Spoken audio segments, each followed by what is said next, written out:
رکھ رہا ہوں کہ جب وہ دور آئے گا پوری دنیا میں سوائے اسلام کے کچھ نہیں ہوگا۔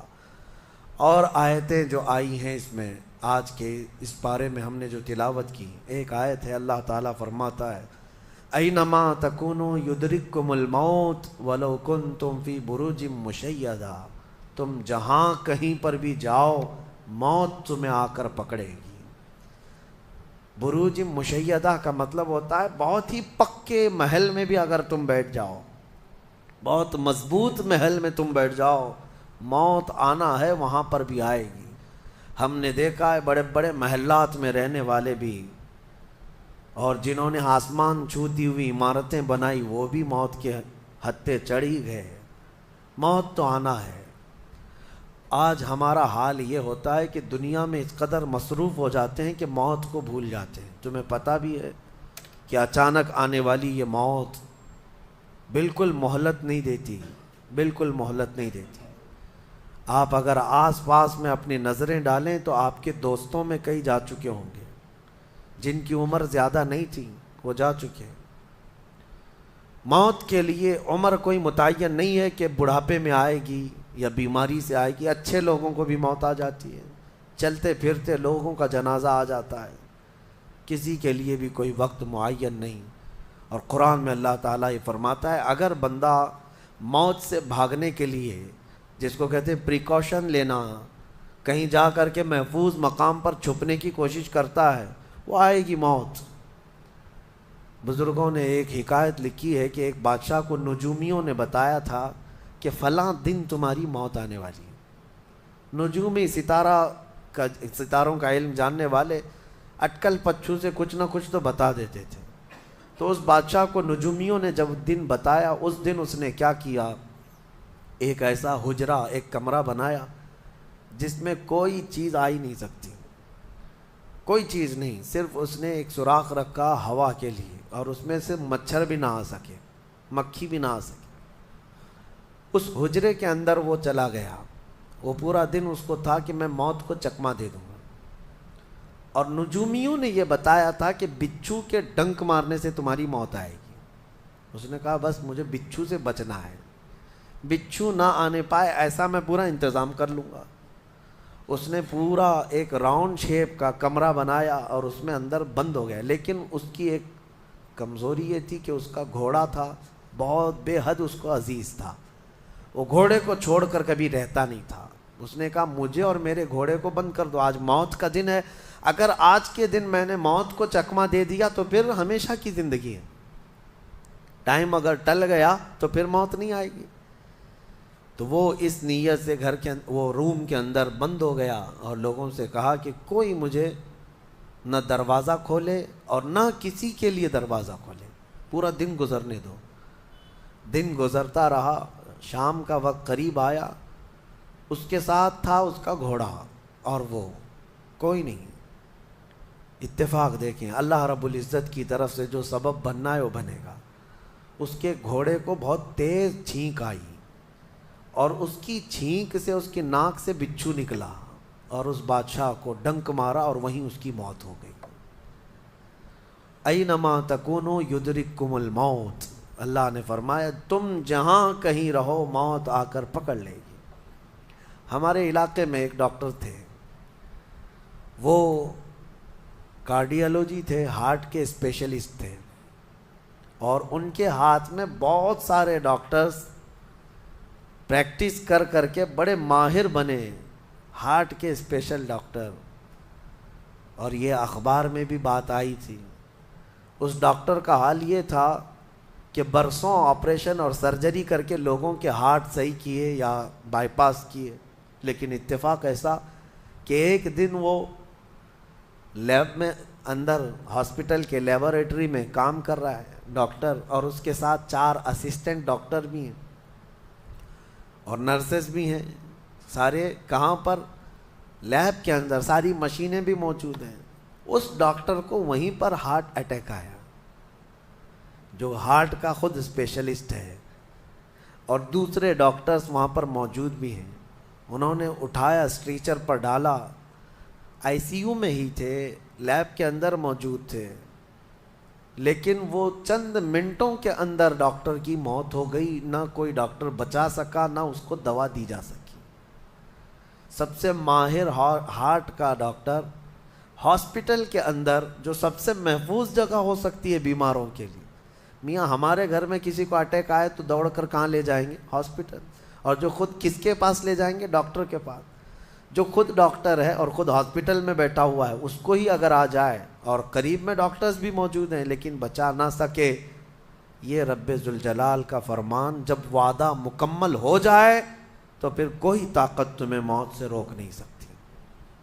آپ کو پتہ ہے ایک بہت بڑا شخص ہے دنیا کا جو کئی حکومتیں بدل دیا کرتا تھا، جس کا نام غالباً لیکن ہے، سیمسنگ کمپنی کا، جس سے کوئی تعلق ہوگا آپ سرچ کریں تو پتہ چلے، کوریا کا رہنے والا، اور اس کی وجہ سے حکومتیں بدل دی جاتی تھیں۔ اس قدر مالدار آدمی، اس کی مرضی کے بغیر تو کوئی حکومت نہیں قائم ہوتی تھی۔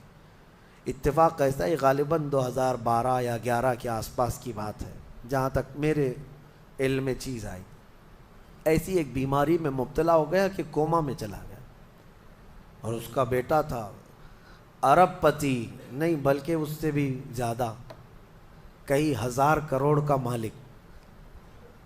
پوری دنیا بھر کے ڈاکٹرز کو بلایا گیا اس کو بستر سے اٹھانے کے لیے، لیکن کوئی ڈاکٹر نہیں اٹھا سکا۔ کروڑوں کی فیس لی ڈاکٹرز نے، ہر طرح کا علاج کیا، 4 سال تک وہ بستر پر لگا رہا، اس پر نہ جانے کتنی دولت خرچ ہوئی۔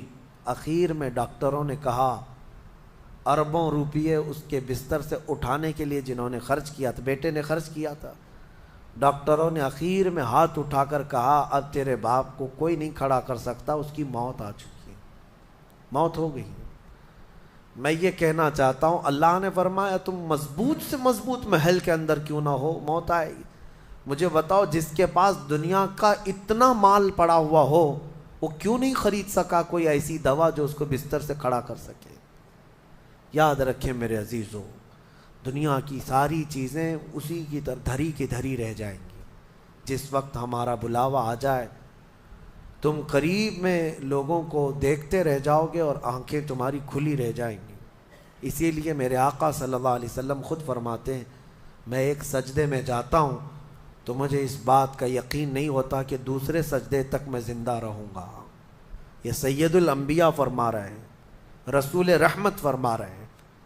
اور جس طرح سے آج ہم اپنی موت کو بھول بیٹھے ہیں، گناہوں کی کثرت ہو جاتی ہے، نفس غالب آ جاتا ہے، عیاشیاں شروع ہو جاتی ہیں، موت کا خوف ایسا ہے کہ خود میرے آقا نے فرمایا، سب سے بہترین نصیحت کرنے والا تمہاری زندگی میں اگر کوئی ہے تو وہ موت ہے۔ لوگوں کے جنازے دیکھو اور ان کی بے بسی دیکھو، ان کی مجبوری دیکھو، اور اس کے بعد تم بھی محسوس کرو کہ تمہارے ساتھ بھی یہی کیفیت ہوگی۔ وہ چھوٹی سی قبر، وہ چھوٹی سی ایک ایسی قبر جس میں نہ چٹائی، نہ تکیا، نہ اوڑھنا، نہ بچھونا، اور ہاتھ چوڑے کرو تو قبر کی دیواریں لگنے لگ جائے، ہاتھ اٹھاؤ تو اوپر کی تختیاں لگنے لگ جائیں۔ ممبئی والوں کو تو اور بھی چھوٹی قبر ملتی ہے، یہاں تو اتنی چھوٹی ہے کہ ٹیمپرری کھودی جاتی ہے کہ 6 مہینے بعد پھر نکال دینا ہے۔ میرے عزیزوں، اس ایک چھوٹی سی قبر کے اندر تمہیں برسوں بتانا ہے، برسوں بتانا ہے، اس جسم کے ساتھ وہیں سونا ہے۔ کبھی میں سوچتا ہوں، ہماری آنکھیں اگر بند ہو جائیں اور ہمیں پتہ چلے کہ باہر فلاں فلاں چیزیں ہو رہی ہیں اور ہم کھولنا چاہیں نہیں کھلتی تو بے چینی ہونے لگ جاتی ہے، گھبراہٹ سی ہونے لگتی ہے۔ قبر میں یہی حال ہوگا کہ تمہارے اطراف ہونے والے سارے معاملات تمہیں پتہ ہوں گے، حتیٰ کہ حضور فرماتے ہیں قبرستان میں چلنے والے کے پیروں کی آواز تک تم سنو گے۔ مردہ سنتا ہے، سلام تو دور کی بات ہے، پیروں کے چلنے کی آواز بھی سنتا ہے، اور جب سنتا ہے سارے معاملات، لیکن آ نہیں سکتا باہر، کسی کو کچھ کہہ نہیں سکتا، بول نہیں سکتا۔ کیسی بے چینی ہوگی، وہ کیسی گھبراہٹ ہوگی۔ بڑے بڑے اولیاء اکرام، حتیٰ کہ سیدنا عثمان ابن عفان رضی اللہ تعالیٰ عنہ، داماد رسول، امیر المومنین، خلیفہ رسول، جب رات کے وقت مصلی پر کھڑے ہوتے اور قبر کی کوئی آیت تلاوت کرتے تو اتنا روتے تھے کہ ان کا مصلی آنسوؤں سے بھیگ جاتا تھا. صبح ان کے مصلی کو نچوڑ کر سکھایا جاتا تھا. لوگ ان سے پوچھتے آپ قبر کے متعلق اتنا خوف زدہ کیوں ہو جاتے ہیں؟ مرنا تو سب کو ہے. حضرت عثمان غنی فرماتے یہ ہماری پہلی منزل ہے، اگر یہ نکل گئی تو ساری منزلیں آسان ہیں. اینما تکونوا یدرککم الموت، اللہ فرماتا ہے. اور کئی جگہ قرآن میں یہ آیتیں آئی ہیں میرے عزیزوں. جانا ہم سب کو ہے، بہت تھوڑے ہی دنوں کے بعد آخرت کے سفر کی طرف رواں دواں ہیں.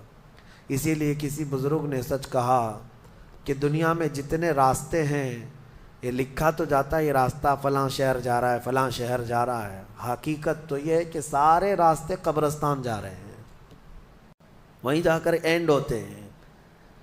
ممبئی سے پونا جا رہا ہے راستہ، پونا سے بنگلور جا رہا ہے راستہ. بورڈ تو لکھے ہوئے ہیں لیکن اہل تصوف یہ کہتے ہیں یہ تمہاری خام خیالی ہے، لیکن جس راستے پر بھی چلو گے اخیر وہ راستہ تمہیں قبرستان ہی پہنچائے گا. تمہاری زندگی وہیں جا کر اینڈ ہونے ہے. اسی لیے میرے عزیزوں ہمیں زیادہ دنیا میں اتنا پھیلانے کی ضرورت نہیں. آخرت کے سفر کی طرف تیاری بھی ہو. میں یہ نہیں کہتا کہ کمانا نہیں چاہیے، کمائیں، گھر بنائیں، رزق کا حصول، معاش کا حصول سب کے لیے ضروری ہے، لیکن ساتھ میں یہ فکر غالب رہے ہمارے ذہن میں کہ مجھے سب چھوڑ کر جانا ضروری ہے. جب تک تمہارے ذہن میں یہ بات آتی رہے گی میرا آخرت کا سفر باقی ہے، تو ہوگا یہ کہ تم دنیا تو کماتے رہو گے لیکن اپنے مولا سے غافل کبھی نہیں ہوگے. غافل کبھی نہیں. میں وہ زندگی کی بات کر رہا ہوں. آپ جاؤ فیکٹری میں جاؤ، کسی کمپنی میں جاؤ، کسی بزنس میں جاؤ، کسی جاب میں جاؤ، آپ کی دنیا ہے، آپ گھر بناؤ، لیکن ذہن میں اتنی بات رہے کہ میرا مولا مجھے ایک نہ ایک دن بلانے والا ہے. جب یہ فکر رہے گی تو آپ کی نمازیں بھی غائب نہیں ہوں گی، آپ کی آخرت کی یاد. اسی لیے میرے آقا نے فرمایا قبرستان جایا کرو. بعض لوگ یہ کہتے ہیں نا قبروں پر جانا شرک یا بدعت. خود میرے آقا صلی اللہ علیہ وسلم نے فرمایا فزوروا، قبروں کی زیارت کرو. کیوں؟ فإنها تذکر الآخرہ، اس لیے کہ وہ تمہیں آخرت کی یاد دلاتی ہیں. مولا علی کرم اللہ وجہہ الکریم قبرستان جاتے. حضرت سعید ابن مسیب ایک تابعی ہیں، حضرت علی کے ساتھ قبرستان گئے تھے. حضرت علی نے زور سے سلام کیا قبر والوں کو اور پھر پوچھا ہے قبروں والوں کیا حال ہے تمہارے؟ اور اس کے بعد پھر حضرت علی روتے کھڑے ہوئے، آنسو بہنے لگے. حضرت سعید ابن مسیب کہتے ہیں مولا علی سے کیا آپ قبروں والوں سے بات کر رہے ہیں، وہ آپ کی سن رہے ہیں یا آپ سے وہ کچھ جواب دے رہے ہیں؟ حضرت علی کرم اللہ وجہہ الکریم نے فرمایا ہاں، اگر تم سنتے ان کی باتیں تو رو پڑتے. حضرت سعید پوچھتے ہیں کیا کہہ رہے ہیں قبروں والے؟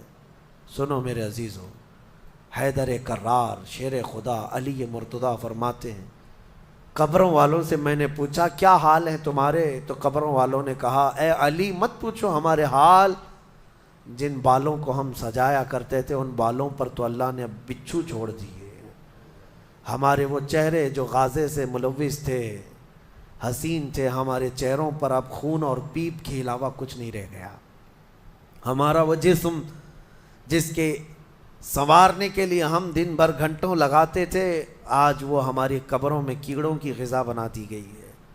حضرت علی فرماتے ہیں قبروں والوں نے جب ہم سے یہ کہا تو ہم نے رو پڑا، ہمیں رونا آ گیا. یقیناً میرے عزیزوں وہ منزل آپ کی بھی ہے میری بھی ہے، ہمیں بھی جانا ہے، آپ کو بھی جانا ہے.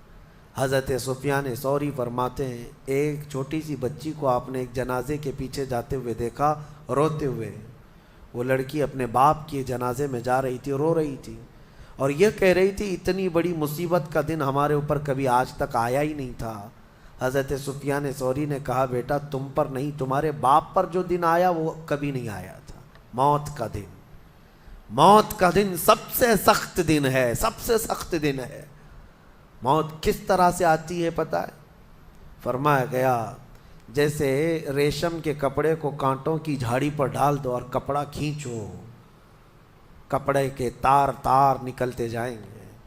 فرمایا گیا ملک الموت روح نکالنے کے لیے جب آتے ہیں تو اسی طرح سے روح نکالتے رہتے ہیں انگلیوں سے، پیروں کی، ہاتھوں کی انگلیوں سے، ناخنوں سے روح نکلتی آتی ہے، ایک ایک جوڑ سے روح نکلتی ہے، یہاں تک کہ ناک تک اس کو کھینچ کر کے لایا جاتا ہے۔ اور قرآن میں اللہ فرماتا ہے تم اگر دیکھو گے کہ روح کیسی نکالی جا رہی ہے، یضربون وجوہہم وادبارہم، فرشتے آتے ہیں پیٹھ پر، پیچھے مارتے ہیں، زور زور سے مارتے ہیں، اور پیشانیوں پر مارتے ہیں، اور یہ کہتے ہیں اے نکل جا روح۔ اللہ فرماتا ہے تم اگر دیکھو گے کہ فرشتے کس طرح روح نکالتے ہیں تو کانپ کر رہ جاؤ گے، مار مار کر کے روح کو نکالا جاتا ہے۔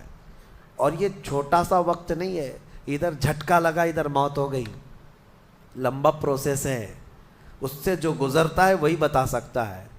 بعض لوگوں کو ایسا لگتا ہے زہر کھا لیا ابھی موت ہو گئی، سوسائڈ کر لیا ابھی موت ہو گئی۔ موت اتنی آسانی سے نہیں آتی، لمبا پروسیس ہے۔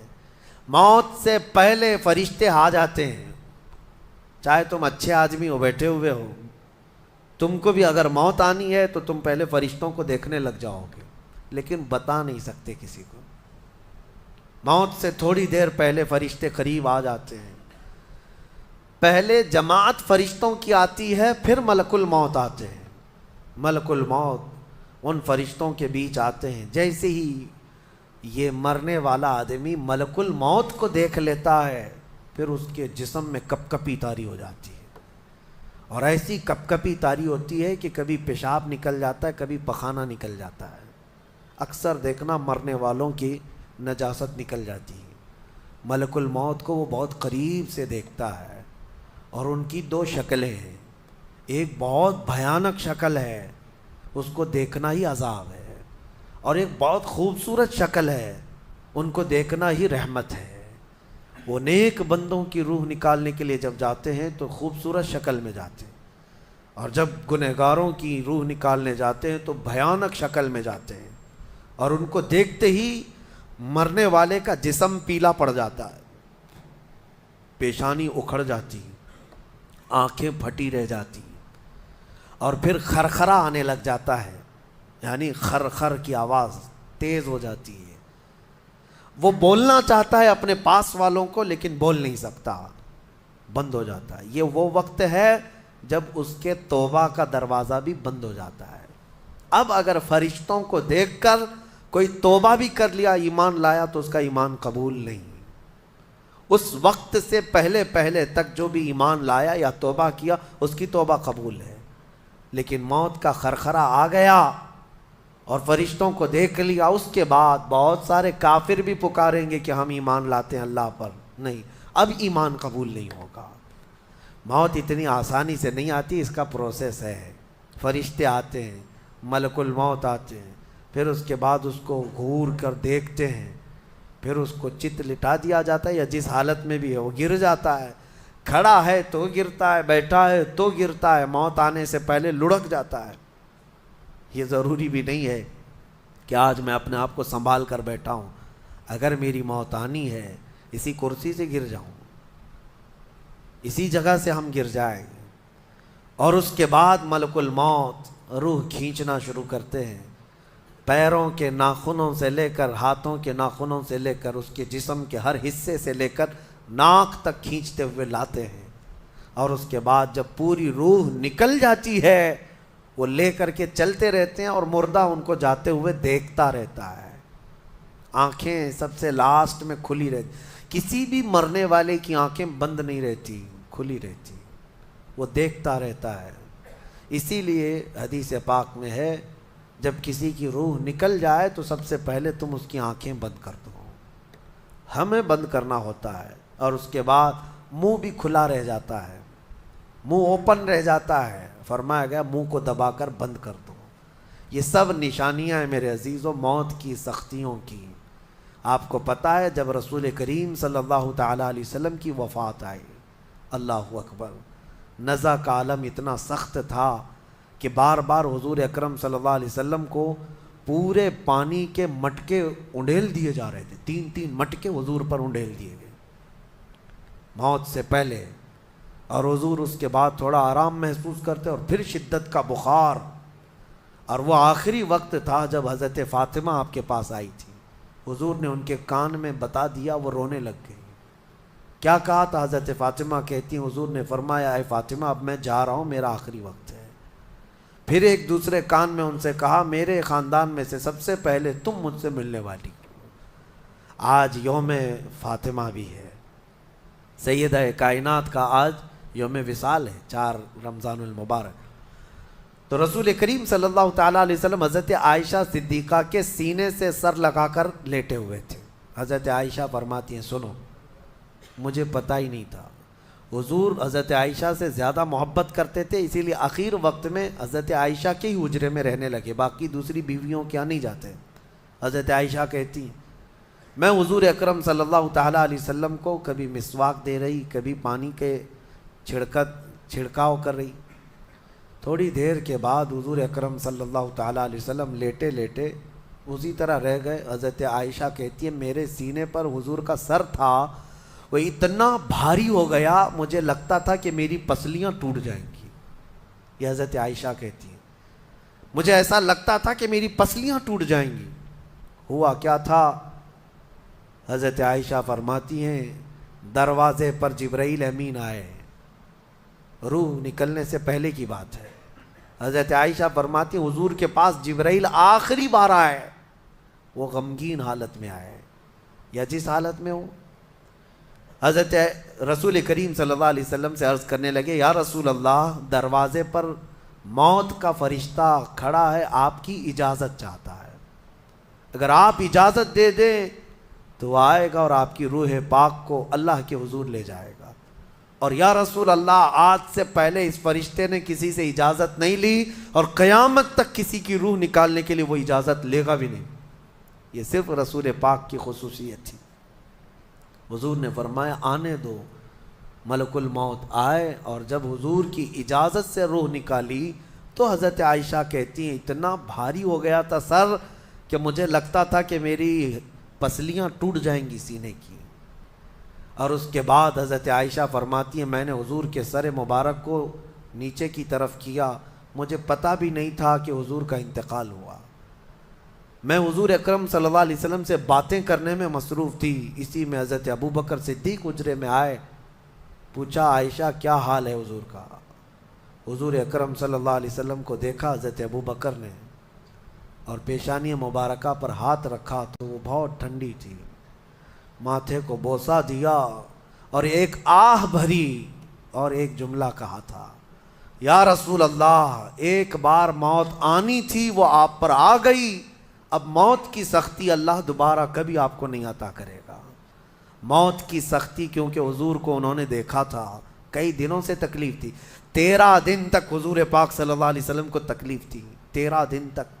حضرت ابو بکر کہتے ہیں یا رسول اللہ اب موت کی سختی دوبارہ کبھی نہیں آئے گی, جو اللہ کا وعدہ تھا وہ پورا ہو گیا.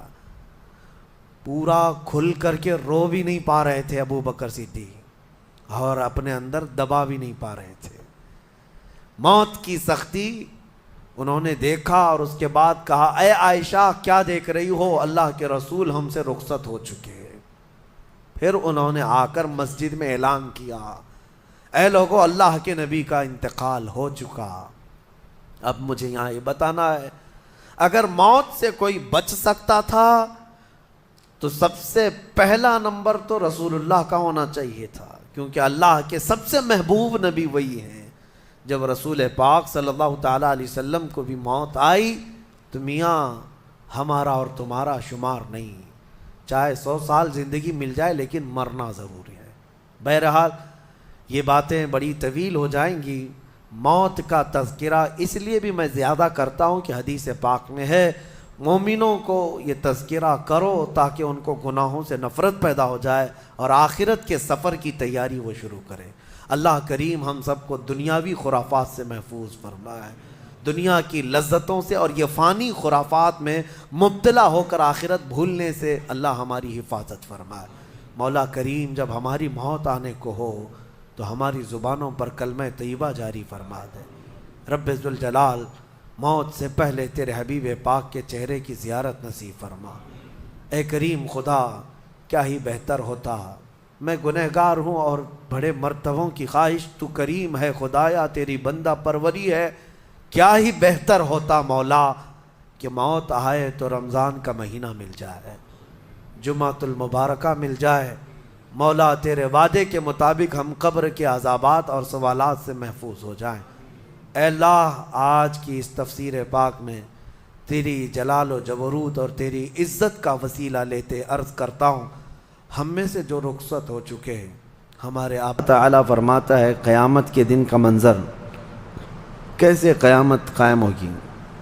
وَنُفِخَ فِي الصُّورِ فَصَعِقَ مَنْ فِي السَّمَاوَاتِ وَمَنْ فِي الْأَرْضِ إِلَّا مَنْ شَاءَ اللَّهُ، سور پھونکی جائے گی۔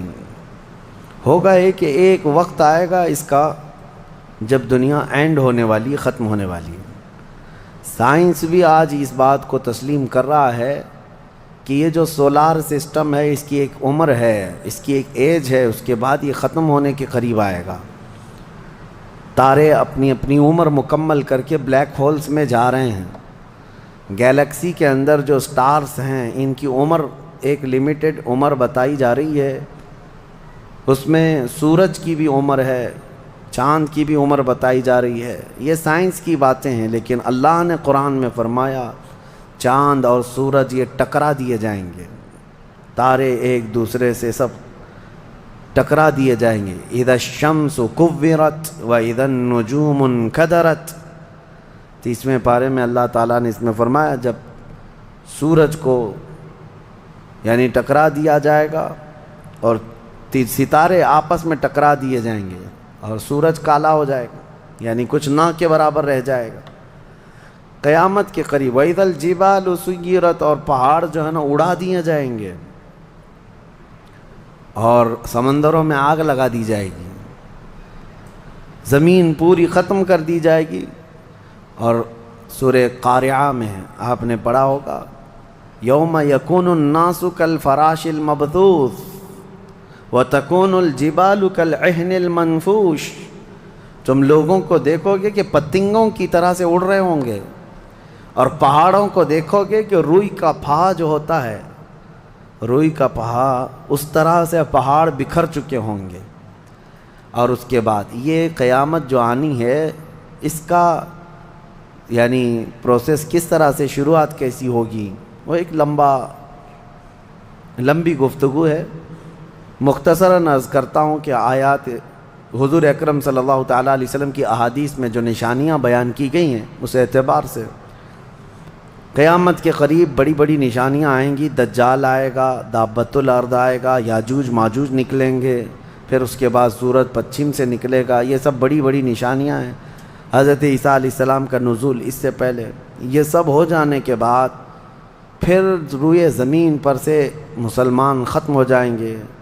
پھر ایک وقت آئے گا کہ جب سب لوگ اپنے اپنے کاموں میں مصروف ہوں گے، کوئی کسی کو پڑی نہ ہوگی، اور پھر دنیا میں سب اپنے اپنے کاموں میں اس طرح سے مصروف ہوں گے، کوئی کپڑا کاٹ رہا ہے، کوئی دودھ دوہ رہا ہے، کوئی کھیتی باڑی میں ہل چلا رہا ہے۔ اللہ تعالیٰ قرآن میں فرماتا ہے کہ تم دیکھو گے ان زلزلۃ الساعۃ شیء عظیم یوم ترونھا تذہل کل مرضعۃ عما ارضعت وتضع کل ذات حمل حملھا، اچانک ایک سور کی آواز آئے گی، وہی سور آج ہم نے تلاوت میں پڑھا ہے۔ اسرافیل علیہ السلام اللہ کے ایک فرشتے ہیں، ایک باجے کی شکل کی چیز وہ لے کر کھڑے ہیں، وہ بجانا شروع کریں گے۔ شروع میں دھیمی دھیمی آواز آئے گی اور یہ آواز بڑھتی چلی جائے گی یہاں تک کہ یہ آواز اتنی سخت ہو جائے گی کہ جو جہاں تھا وہیں کھڑا رہ جائے گا۔ کپڑا کاٹ رہا تھا اس کے ہاتھ سے کینچی گر گئی، جو کھیتی باڑی کر رہا تھا، ہل چلا رہا تھا، وہ وہیں کا وہیں رک جائے گا۔ دودھ دوہنے والا اس کا ہاتھ ویسے ہی رہ جائے گا، یہاں تک کہ حاملہ عورتوں کے پیٹ سے بچہ نکل کر گر جائے گا، جو عورتیں حمل سے ہوں گی۔ اور اس کے بعد پھر ایسی غشی، پھر سب پر موت طاری ہوگی اور زلزلے آئیں گے اور پوری زمین کو ہلا کر کے ختم کر دیا جائے گا۔ یہ قیامت ہے۔ سور پھونکنے پر سارے انسان جتنے روئے زمین پر ہیں سب کے سب ختم ہو جائیں گے۔ اس کے بعد اللہ تعالیٰ فرماتا ہے ثم نفخ فیہ اخری، پھر دوسری بار سور پھونکنے کا حکم ہوگا. لیکن کیسے؟ سور جب حضرت اسرافیل علیہ السلام پھونکیں گے، پہلے انسانوں کی موت، پھر یہاں پر جتنی مخلوقات ہیں، جنات ہیں، جانور ہیں، سب کی موت. چرند پرند تو چھوڑے، نباتات، یہ پیڑ پودوں میں کی جان ختم. چاند سورج کو جب ختم کر دیا گیا تو پھر کوئی چیز ہی نہیں، ستارے، چاند، سورج سب. بلکہ اللہ تعالیٰ کے جتنے ملائکہ ہیں، جبرائیل امین علیہ السلام سے لے کر دوسرے ایک فرشتے تک، سارے ملائکہ کو بھی موت آئے گی. سب موت کے شکار ہوں گے. اور سارے جب انتقال کر جائیں گے تو پھر بچتا کون ہے؟ صرف حضرت اسرافیل علیہ السلام، جنہوں نے سور پھونکا.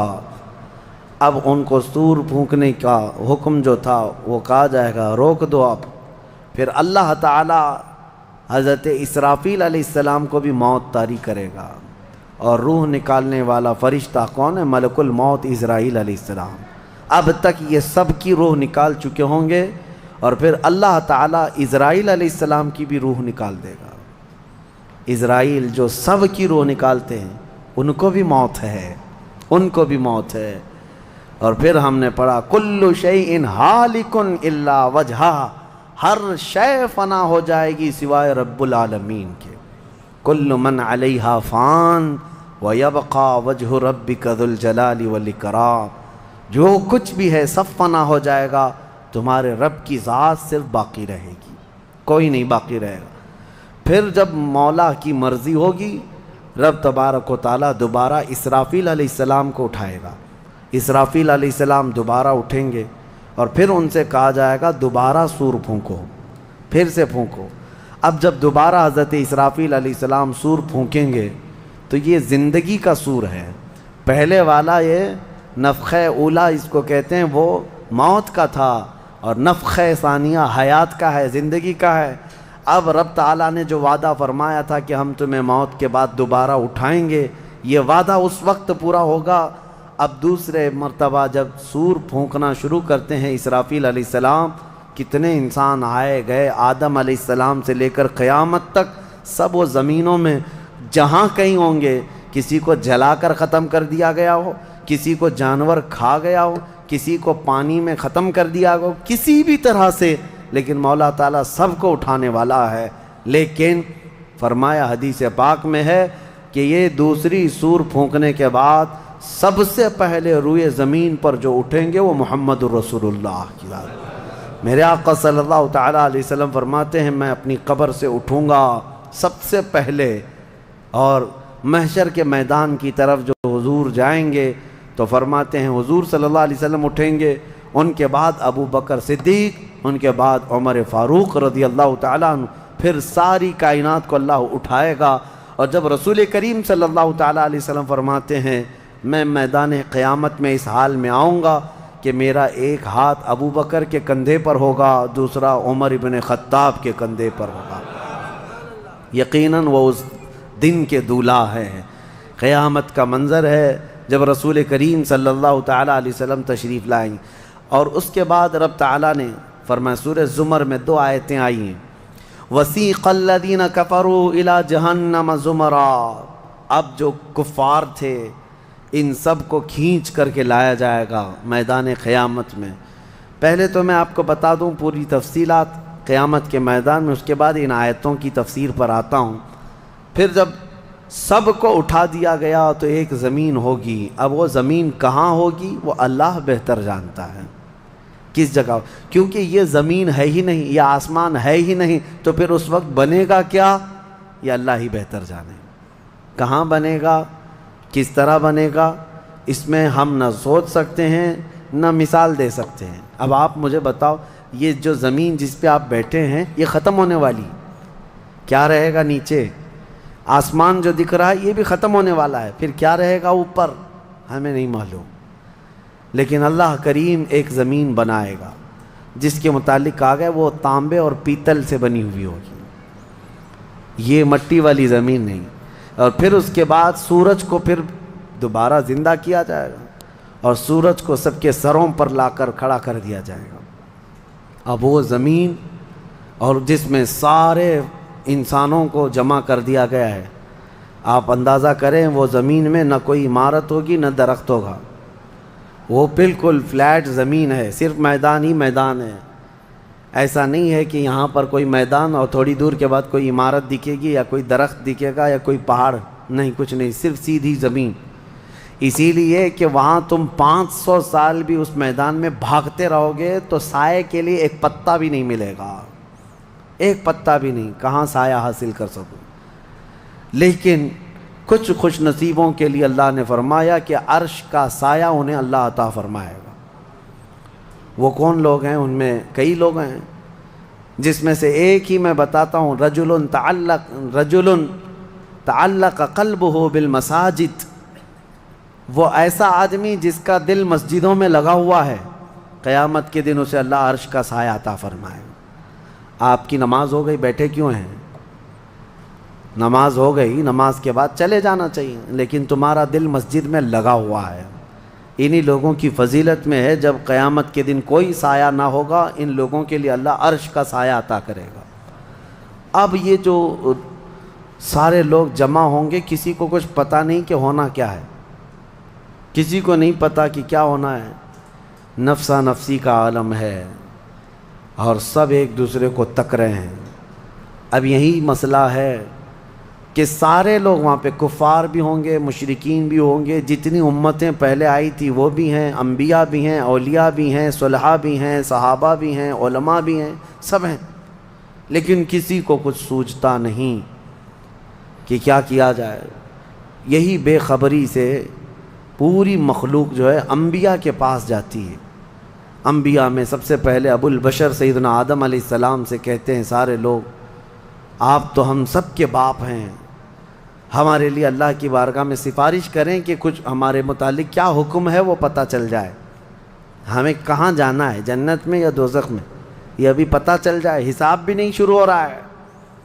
تو آدم علیہ السلام نے فرمایا، وہ فرمائیں گے کہ اے لوگو جاؤ، اس لیے کہ مجھے ڈر ہے اللہ کریم کی بارگاہ میں نے جنت میں وہ ممنوع شجر کا جو پھل کھا لیا تھا، مجھے آج بھی اس کا احساس ہے کہ کہیں رب تبارک و تعالیٰ مجھے اس پر عتاب نہ فرما دے، جاؤ کسی اور کے پاس۔ جتنے نبیوں کے پاس یہ قوم جاتی تھی وہ انبیاء کرام یہ کہتے آج ہمیں خوف ہے اللہ کریم کی بارگاہ میں، وہ قہار ہے، وہ جبار ہے۔ اور میں نے آج ایک آیت یہ بھی پڑھی ہے سورہ مومن میں، اللہ نے فرمایا لمن الملک اليوم، اس دن یہ آواز آئے گی، آج کی بادشاہت کس کی ہے، آج کی بادشاہت کس کی ہے؟ پھر اللہ خود فرمائے گا للہ الواحد القہار، ایک قہر کرنے والے خدا کی آج بادشاہت ہے۔ اس دن صرف اس کی سلطنت ہوگی، صرف اس کی حکومت ہے۔ انبیاء، ملائکہ سب ڈرے ہوئے ہیں، پتہ نہیں برسوں یہ قوم گھومتی رہے گی مخلوق۔ عیسیٰ علیہ السلام فرمائیں گے کہ اے لوگو جاؤ محمد الرسول اللہ کے پاس، آج وہ تمہاری سنیں گے اور اللہ ان کی سنے گا۔ پوری مخلوق جب نبی کریم صلی اللہ علیہ وسلم کے پاس آتی ہے تو نبی پاک صلی اللہ تعالیٰ علیہ وسلم فرماتے ہیں ہاں میں اسی کے انتظار میں ہوں۔ پھر حضور صلی اللہ علیہ وسلم سجدے میں گرتے ہیں اور اللہ کو منانے لگتے ہیں کہ مولا ہے تو تیرے بندے، تو حساب تو شروع فرما۔ اس کو کہتے ہیں شفاعت کبریٰ۔ یہ کیا ہے؟ شفاعت کبریٰ، بڑی شفاعت، یہ سب کے لیے، کافروں کے لیے، مشرکوں کے لیے، سب کے لیے۔ یعنی حضور کی پہلی شفاعت کس کام کی تھی؟ کہ اللہ حساب تو شروع کرے، یہ شفاعت کبریٰ ہے، حساب شروع کرے مولا تعالیٰ۔ ساری انسانیت کے لیے حضور جب سجدے میں گرتے ہیں اللہ کریم فرماتا ہے ارفع رأسک یا محمد۔ حضور نے یہ فرمایا ہے کہ اس دن میں سجدے میں ایسی ثنا اور ایسی حمد بیان کروں گا اللہ کی جو آج تک کسی نے نہیں بیان کی ہوگی، اور اسی دن مجھے اللہ وہ تلقین بھی فرمائے گا۔ اور جب حضور ثنا کر رہے ہوں گے اللہ فرماتا ہے ارفع رأسک یا محمد، اے محمد صلی اللہ علیہ وسلم اپنا سر اٹھائیے، آپ مانگیے آپ کو دیا جائے گا، آپ پوچھئے آپ کو جواب دیا جائے گا۔ یہ پہلا سوال ہے اللہ کی بارگاہ میں قیامت کے دن، اور پہلا جواب ہے، باقی کسی بندے کو کوئی جواب نہیں تھا۔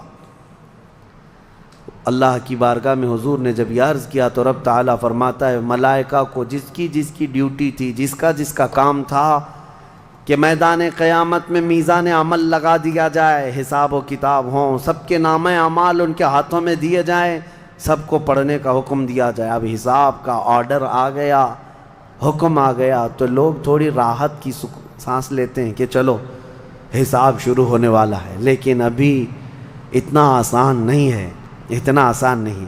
اب فرشتے لا رہے ہیں سب کے اعمال نامے۔ لوگوں کو ایسا لگتا ہے اعمال نامہ یہ 4 پنے کا ہوگا، ہاں، جیسے ایگزام پیپر میں فل شیٹ A4 سائز کی شیٹ لے کر کے بیٹھتے ہیں۔ قرآن میں تو اللہ تعالیٰ نے فرمایا کہ جب نامہ اعمال فرشتے لے کر کے آئیں گے تو کتنے ہوں گے پتہ ہے؟ تمہاری نظر جہاں تک جاتی ہوگی وہاں تک صرف کتابیں تمہاری ہوں گی، صرف تمہاری کتابیں فرشتے لاد کر کے لا رہے ہوں گے۔ اس میں سب لکھا ہوگا، زندگی میں جتنی مرتبہ باتیں کیا تھا، جو کچھ بھی کیا تھا، سب ڈیٹیل ہوگا۔ اور ہر آدمی وہاں پکار کر کے کیا کہتا ہے؟ مالی ھذا الکتاب لا یغادر صغیرۃ ولا کبیرۃ الا احصاها۔ اے اللہ تو کیسی کتاب بنا دیا، اس میں چھوٹی چیز بھی نہیں چھوڑی گئی، بڑی چیز بھی نہیں چھوڑی گئی، سب لکھ دیا گیا ہے، اور پھر لا کر کے تھما دیا جائے گا۔ یہ پہلی علامت ہے کہ جس کے سیدھے ہاتھ میں اس کے نامہ اعمال پکڑا دیے جائیں گے، فرمایا گیا اس کے لیے وہیں سے ہلکا پن بشارت ہے کہ آسانی ہوگی، اور جس کے بائیں ہاتھ میں فرشتوں نے پکڑا دیا تو سمجھ لو کہ اب لمبا اس کا وقت جانے والا ہے، حساب سخت ہونے والا ہے۔ یہ تو صرف پڑھ کے سنانا ہے، اور اس کے بعد پھر پکڑ ہوگی کسی کام پر۔ یہ تو نے کیوں کیا تھا، اس کی وجہ بتا۔ یہ تو نے کیوں کھایا تھا، اس کی وجہ بتا۔ اس کے ساتھ ایسا کیوں کیا تھا، اس کا سبب بتا۔ صرف پڑھ کر کے سنانا نہیں ہے، جو کیا تھا اس کی وجہ بتانا ہے، اور جب وجہ کچھ نہ ہوگی حکم آ جائے گا کہ انہیں اوندھے منہ کھینچ کر کے دوزخ کی طرف لے جائیں۔ یہ قیامت کے دن ہو رہا ہے۔ اب یہاں پر ایک دوسری شفاعت ہے میرے آقا صلی اللہ علیہ وسلم۔ اب یہ جو شفاعت ہے یہ خاص امت محمدیہ کے لیے۔ ایک شفاعت حضور نے فرمائی سارے انسانوں کا حساب شروع ہو جائے۔ جب حساب شروع ہو گیا تو حضور صلی اللہ تعالیٰ علیہ وسلم پھر سجدہ کرتے ہیں اللہ کی بارگاہ میں۔ اللہ فرماتا ہے محبوب سر اٹھائیں، پوچھیں، آپ کو دیا جائے گا۔ حضور عرض کرتے ہیں مولا میری امت کی بخشش آسان فرما دے، میری امت کا حساب آسان فرما دے۔ اب حضور کو اختیار دیا جائے گا، حضور کی یہ بھولی بھالی امت جہاں جہاں ہوگی، حضور صلی اللہ علیہ وسلم فرماتے ہیں میں ان کو دور سے پہچان رہا ہوں گا۔ دیکھو میرے عزیزو، بھرا مجمع ہے، کتنی امتیں ہیں۔ ایک صحابی نے پوچھا یا رسول اللہ ہم کو آپ قیامت میں پہچانیں گے؟ حضور نے فرمایا یقیناً پہچانوں گا۔ کیسے؟ حضور فرماتے ہیں زندگی میں تم جو وضو کرتے تھے، یہ جو اعضائے وضو ہیں، چہرہ اور ہاتھ، حضور فرماتے ہیں قیامت کے دن یہ سورج کی طرح چمک رہے ہوں گے، اور اسی چمک سے میں پہچان لوں گا یہ میری امت ہے، جس کے ہاتھ چہرے چمک رہے ہوں۔ جو وضو ہی نہیں کرتا اس کا کیا چمکے گا؟ لیکن حضور صلی اللہ تعالیٰ علیہ وسلم نے حدیث پاک ہے یہ، وضو کے اعضاء کی چمک سے حضور اپنی امت کو پہچان لیں گے، فلاں میرا امتی ہے، فلاں میرا امتی ہے۔ بہرحال اب اس کے بعد اب میں ان آیتوں کی طرف آتا ہوں۔ حساب و کتاب ہو رہا ہوگا۔ سب سے پہلے وہاں پر قیامت کے دن جن کو لایا جائے گا، الگ الگ روایات ہیں، اس میں 3 لوگوں کے متعلق فرمایا گیا، ایک عالم، ایک شہید، اور ایک امیر آدمی پیسے والا۔ حالانکہ تینوں اچھے لوگ تھے۔ دنیا میں یہ جو امیر تھا بہت پیسہ بانٹتا تھا، اور یہ قاری قرآن تلاوت اچھی کرتا تھا، اور یہ شہید تو جنگ میں شہید ہوا تھا لڑ کر کے۔ تینوں کا حساب ہو رہا ہوگا۔ سب سے پہلے رب تبارک و تعالیٰ اس قاری قرآن کو بلائے گا، بتا تو قرآن کیوں پڑھتا تھا؟ وہ کہے گا میں نے تجھے اچھی آواز دی تھی، اچھی آواز دی تھی، تو نے اس آواز کا کیا کیا؟ وہ کہتا ہے میں قرآن پڑھتا تھا بہترین انداز میں۔ رب تعالیٰ فرماتا ہے تو اس لیے پڑھتا تھا کہ لوگ تیری آواز کی تعریف کریں، کیا آواز ہے، اور لوگوں نے تعریف کر دیا، دنیا میں تجھے تیرا بدلہ مل گیا، یہاں قیامت میں کچھ نہیں، جاؤ جہنم میں۔ مالدار آئے گا، اس سے رب تعالیٰ فرمائے میں نے تجھے بہت مال دیا تھا، کیا کیا؟ کہے گا رب تعالیٰ میں نے غریبوں میں تقسیم کیا ہے، بہت خیرات کیا ہے۔ اللہ کریم فرماتا ہے کہ تو نے تو یہ نیت سے تقسیم کیا تھا نا کہ لوگ تجھے دیالو کہیں، سخی کہیں، تیری مال کی تعریف کریں، تو لوگوں نے تو وہ تعریف کر دی، دنیا میں جو تجھے ملنا تھا وہ مل گیا، تیری خواہش ہو گئی، یہاں کچھ نہیں، اسے بھی فرمایا جائے گا دوزخ میں ڈال دو۔ تیسرا جو شہید ہے اس کے لیے بھی رب تعالیٰ فرماتا ہے میں نے تجھے جوانی دی تھی، کیا کیا؟ کہا اے اللہ میں لڑتا رہا کافروں کے مقابل میں اور اپنی جان دے دیا۔ فرماتا ہے رب تعالیٰ کہ تو یہ سوچتا تھا نا کہ لوگ تیری بہادری کی تعریف کریں، لوگ تجھے بطل جلیل کہیں، مجاہد کہیں، تو یہ لوگوں کی تعریف سننے کے لیے کرتا رہا۔ اگر تیری یہی خواہش تھی اور لوگوں نے تیری تعریف دنیا میں بہت کر دی، اب یہاں تیرا کچھ نہیں ہے، اسے بھی دوزخ میں بھیج دیا جائے۔ یہ ریاکاری ہے، یہ پہلا حساب جن لوگوں کا ہونے والا ہے۔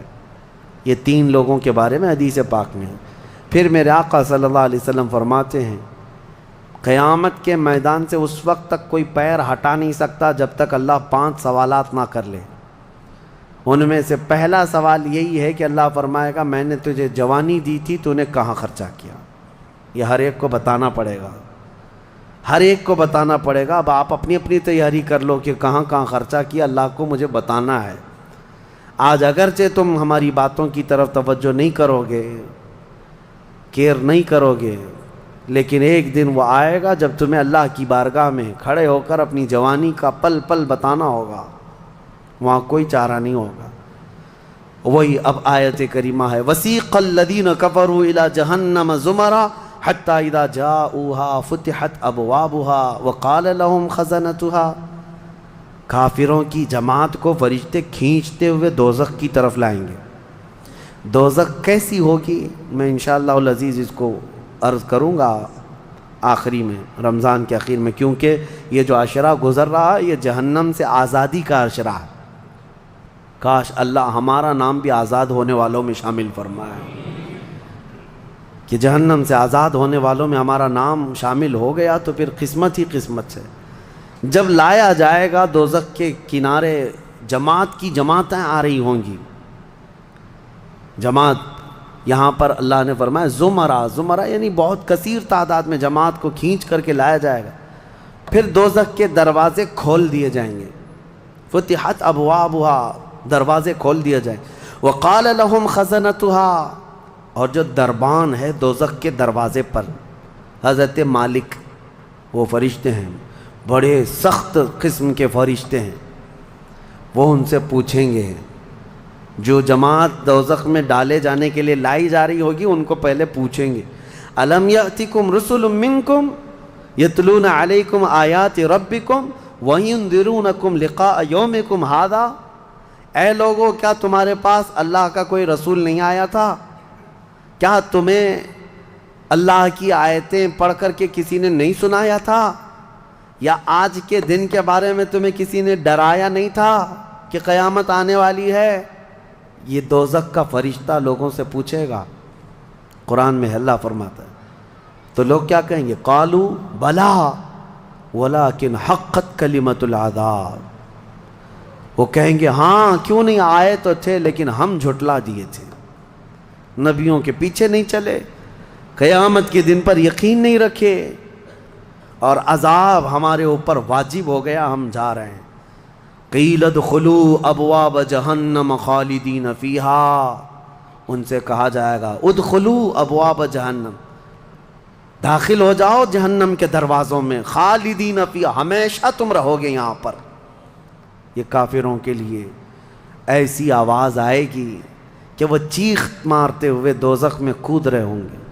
فبئس مثوى المتکبرین، اللہ فرماتا ہے کیا ہی بری جگہ ہے، کیا ہی برا ٹھکانہ ہے یہ گھمنڈ کرنے والوں کا، زمین پہ اترانے والوں کا جو اللہ کو نہیں مانتے تھے۔ اب سنیے 1000 سال تک دوزخ میں جلتے کڑتے رہیں گے، پکارتے رہیں گے، اے مالک اے مالک اے مالک اے مالک۔ کون؟ جو دربان دوزخ ہے، دربان ہے دوزخ کے دروازے کا، وہ 1000 سال کے بعد سن کر کے پوچھیں گے کیا بات ہے تمہاری، کیا چاہتے ہو؟ کفار و مشرکین کہیں گے کہ ہماری بات کرا دے اللہ سے، ہماری بات کرا دے اللہ سے کہ کچھ ہم پر بھی رحم ہو جائے۔ حضرت مالک کہتے ہیں خدا قہار ہے غضب پر، خدا قہار ہے غضب پر۔ اللہ کریم کی بارگاہ میں بات کرنے کی بڑے بڑے فرشتوں کی ہمت نہیں ہے، کہیں گے ابھی نہیں میں بات کرا پاؤں گا۔ پھر وہ 1000 سال اور عذاب میں جلتے رہیں گے، چیختے رہیں گے۔ دوسرے 1000 سال کے بعد حضرت مالک پوچھیں گے کیا بات ہے؟ جہنمی کہیں گے کہ اے مالک تو ہماری بات کرا دے اللہ سے۔ آپ کی بار حضرت مالک کہتے میں ہمت کرتا ہوں۔ اللہ قدیر و جبار کی بارگاہ میں عرض کرتے ہیں مولا جتنے بھی دوزخ میں جا چکے وہ تجھے فریاد کر رہے ہیں، وہ تجھ سے بات کرنا چاہتے ہیں۔ اب رب تعالیٰ کی طرف سے جواب آتا ہے حضرت مالک کو، اے مالک ان دوزخیوں سے کہہ دو کہ آج کے بعد رب تبارک و تعالیٰ نہ ان کی طرف نظر فرمائے گا نہ کلام کرے گا۔ لا یکلمہم اللہ یوم القیامت ولا ینظر الیہم، ان کی طرف رب تعالیٰ دیکھنا بھی نہیں چاہتا۔ وہ قدیر و جبار خدا جب دنیا میں ہر دن بلا رہا تھا آجا میرے بندے میرے پاس، آجا میرے بندے میری طرف آجا، ففروا الی اللہ، اللہ کی طرف دوڑ پڑ، نہیں سنتا تھا، ایک دن بھی نہیں سنا۔ اور جہنم میں جانے کے بعد پکار رہا ہے۔ رب تعالیٰ فرماتا ہے اب اللہ ان کی طرف دیکھنا بھی نہیں چاہتا۔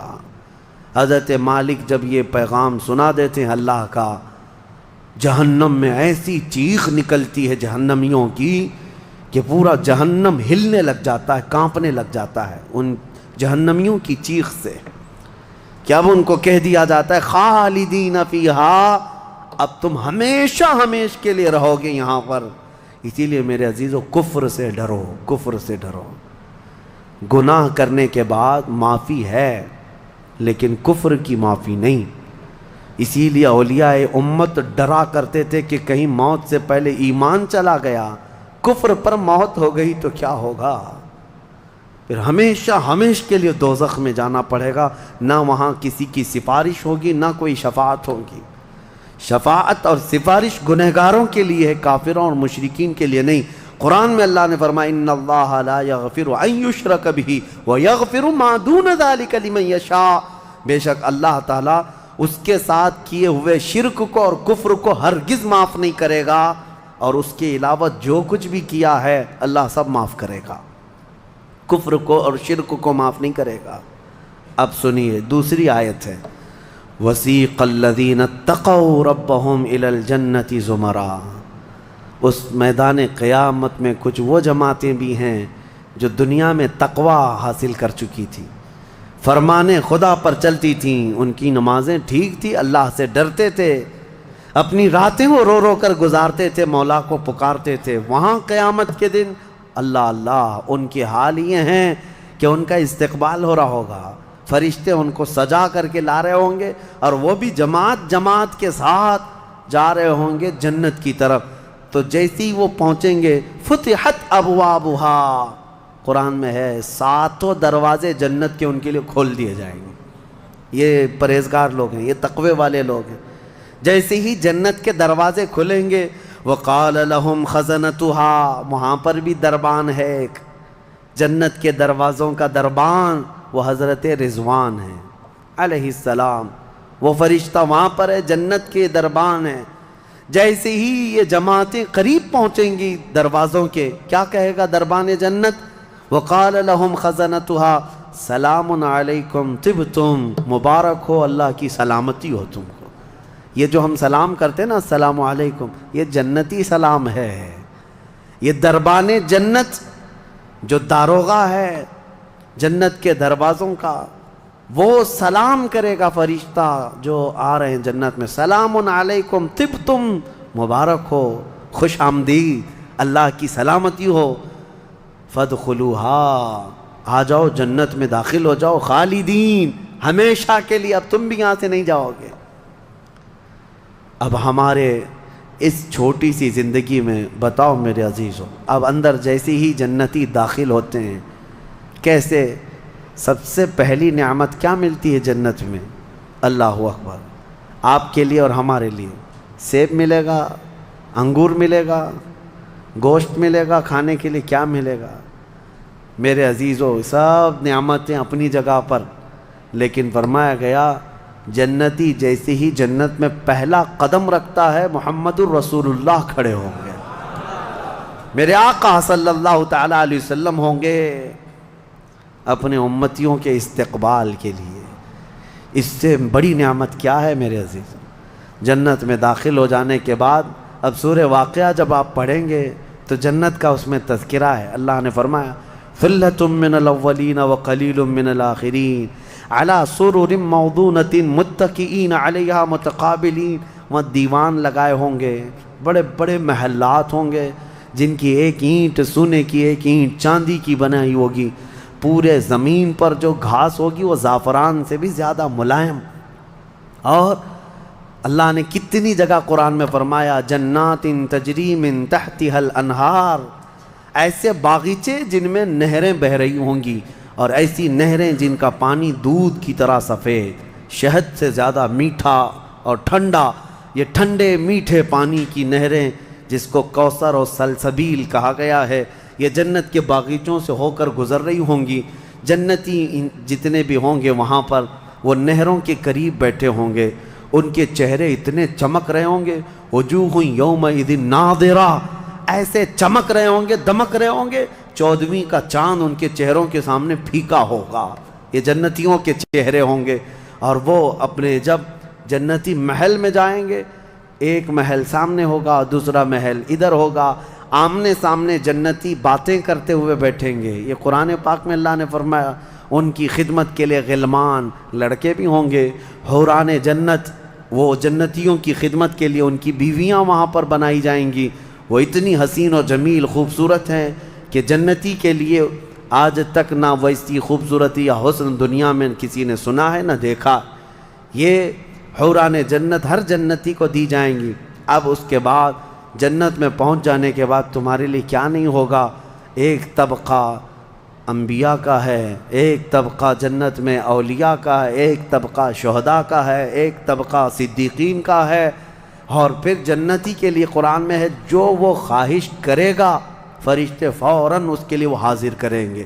جو چیز کی خواہش کرے گا، جس دن تمہاری وہاں خواہش ہوگی کہ مجھے یہاں غریب نواز کا دربار دیکھنا ہے، جنت میں غوث پاک کہاں ہے وہاں جانا ہے، صحابہ میں خلفائے راشدین کہاں ہیں وہاں جانا ہے، انبیاء اکرام کہاں ہیں، شہداء و صالحین کہاں ہیں وہاں جانا ہے۔ جنتی گھوم رہا ہوگا، اور کیا ہی بہتر ہوگا جنتی جب یہ خواہش کرے گا مجھے محمد الرسول اللہ کے محل میں جانا ہے، وہاں بھی اسے پہنچایا جائے گا۔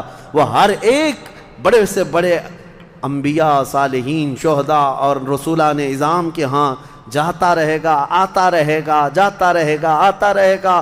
جنت کی نعمتیں اس کی ختم نہیں ہوں گی، یہاں تک کہ اللہ کریم فرمائے گا حوران جنت کو یہ میرے وہ بندے ہیں جو صرف میری حمد سنتے تھے دنیا میں، اے حوران جنت تم اپنی میٹھی آواز میں اب میری حمد ان کو یہاں سناؤ۔ 100 سال تک وہ حوران جنت انہیں حمد سناتی رہیں گی۔ پھر جنتیوں سے اللہ پوچھے گا پیٹ بھر گیا؟ وہ جنتی کہیں گے مولا اور تیری تعریف سننے کا دل کرتا ہے۔ داؤد علیہ السلام جن کی آواز میں بڑی مٹھاس تھی، رب تعالیٰ فرمائے گا اے میرے داؤد خلیفۃ اللہ، آؤ ان جنتیوں کو اپنی سریلی آواز میں میری حمد سناؤ۔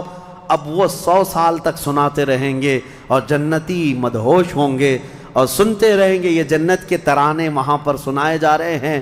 اس کے بعد پھر رب تعالیٰ فرمائے گا اب تم سیراب ہو گئے کہ داؤد علیہ السلام کی زبان سے تو چڑیاں بھی سننے کے لیے کھڑی ہو جاتی تھی، پرندے بھی ہوا میں رک جاتے تھے۔ اب جنتی کہیں گے کہ مولا اور تیری حمد ہو اور تیری تعریف ہو، ہم سننا چاہتے ہیں۔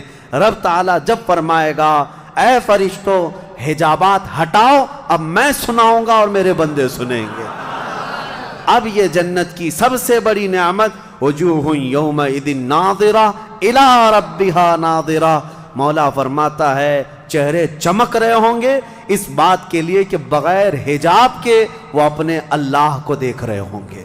اس سے بڑی نعمت جنتی کو کچھ نہیں ہے کہ مولا کریم حجابات ہٹا دے گا، جس کے تم یہاں سجدے کرتے ہو، جس سے تم گڑ گڑا کر مانگتے ہو، وہ مولا جنت میں پردے ہٹا دے گا۔ اور فرمایا گیا جنت کی سب سے بڑی نعمت دیدار الہی ہے۔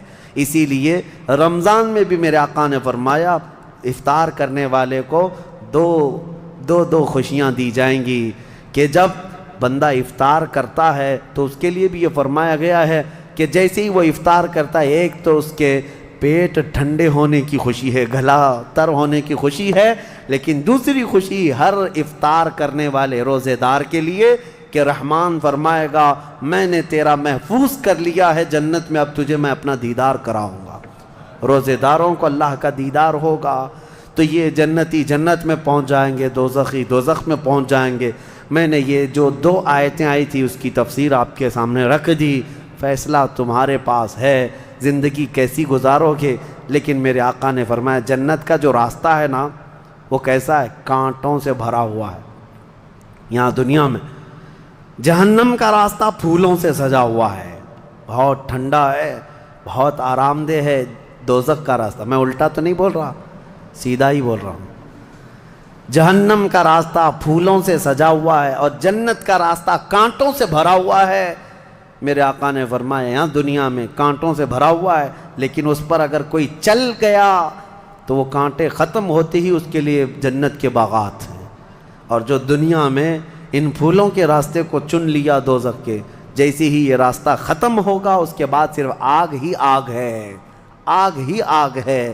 چنو کون سا راستہ، تم یہاں کے پھول چاہتے ہو یا پھر آخرت کے باغیچے، یا یہاں کے کانٹے اور آخرت کی آگ، یہ تمہارے ہاتھ میں ہے، کس طرح سے تم اپنی زندگی کو متعین کرتے ہو۔ بس یہ رمضان کی آج پہلی طاق رات ہے، ہو سکتا ہے آج شب قدر ہو، اور اللہ کریم کی بارگاہ میں مانگو کہ اے اللہ ہمیں بن مانگے تو نے اپنے حبیب کی امت میں پیدا کیا ہے، اور ہم تیری بارگاہ میں اب سوال کرتے ہیں مولا تو اپنی جنت سے ہم غریبوں کو محروم نہ فرما۔ اے اللہ ہم تیری دوزخ میں جانے، ہم تیری جنت میں جانے کے قابل تو نہیں، لیکن تیری دوزخ کا عذاب سہنے کے بھی قابل نہیں، بس تو اپنے فضل اور جود و کرم سے ہم سب کی بخشش کر اور ہمیں جنت عطا فرما۔ الہی لست للفردوس اہلا ولا اقوى على نار الجحیم فاغفر ذنوبی بفضل جودک یا اللہ، وآخر دعوانا ان الحمد للہ رب العالمین۔ السلام علیکم۔ واقف ہیں کہ اس عشرے کو جہنم سے آزادی کا عشرہ کہا جاتا ہے، کہ اللہ تبارک و تعالیٰ اس آخری عشرے میں یعنی آخری 10 روز میں بے حساب لوگوں کو جہنم سے آزاد فرماتا ہے، اور نام کے ساتھ اعلان ہو جاتا ہے کہ فلاں کا بیٹا جہنم سے بری ہے، آزاد ہے۔ تمنا ہم بھی کریں کہ کاش ہمارا نام ان آزاد ہونے والوں میں شامل ہو جائے۔ عزیزان گرامی، جہنم کیا ہے اور اس سے آزادی مل جانا کیا یہ آسان چیز ہے؟ کیا یہ ایک نارمل چیز ہے جس کو سننے کے بعد کسی کو خوشی نہ ہو؟ پہلے تو یہ پتہ ہونا چاہیے کہ یہ جہنم ہے کیا۔ اگر اس کے صفات اور اس کی تمام چیزیں بتا دیے جائیں تو جینے میں کڑواہٹ آ جائے۔ جبرائیل امین علیہ الصلاۃ والتسلیم نے حلفیہ طور پر اللہ کے نبی صلی اللہ تعالیٰ علیہ وسلم سے ساری چیزیں بیان کی ہیں۔ جہنم کے طبقات کیا ہیں، اس کی وادیاں کیا ہیں، اس کے عذابات کیا ہیں۔ مصطفیٰ کریم صلی اللہ تعالیٰ علیہ وسلم نے ارشاد فرمایا جہنمیوں میں جو لوگ ہوں گے ان کا صرف ایک ڈاڑھ کا دانت جو ہے احد پہاڑ کے برابر ہوگا، اور ان کے بیٹھنے کی جگہ مکہ اور مدینے کے درمیان جو سپیس ہے تقریباً سمجھ لیں 450 کلومیٹر، ایک جہنمی کے بیٹھنے کی اتنی بڑی جگہ ہے۔ اور ان پر جو عذابات ہیں وہ طرح طرح کے عذابات کا ذکر قرآن پاک میں بھی ہے۔ اللہ تعالیٰ نے فرمایا ہے